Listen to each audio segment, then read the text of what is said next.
Hey guys, welcome back to another session of using technical analysis to find high probability trading setups. All right, so what I want to focus on now is actually this particular move here, right? Where we have a move on the D1 chart, 1 day chart for euro dollar, right? And what's worth noting is that there's this really nice bearish channel over here, right?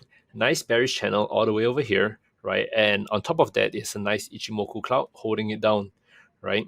Very nice move here, right? Very nice move here. And then price is, of course, reacting off a nice little resistance over here, right? So what we then want to do is, because we now establish a higher time frame view that the 1 day chart is bearish, right? And actually it's worth noting that from you all the way back, this is a key overlap support that we're looking at, right? Key overlap support 1.0632. I'm going to copy this value, where I'm going to come to the H4 chart, right, which I'm going to take a tactical trade on, right? So H4 chart, paste it here. This is the big level that needs to be broken, right, on the 4 hour, on the 4 hour chart over here.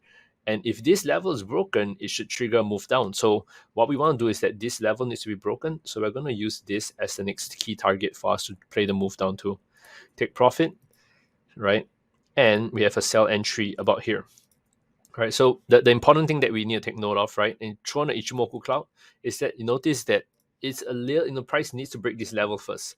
Needs to break through Ichimoku cloud, need to break through this sell entry before you can trigger a move all the way down to here, right? And then if it really breaks this level, we should not be expecting prices to reintegrate back into the this major level, right? So you're just going to put a pretty tight stop loss. Okay, right. And what you notice most importantly here is that you're taking a top-down approach, right? You don't just look at one time frame and trade, but you look at the higher time frame to give you the guiding principle, right? Then you go into the H4 charts to start looking for tactical setups. All right. So that's it for me for today, guys. Remember to stay safe, trade safe, and I'll catch you guys again tomorrow.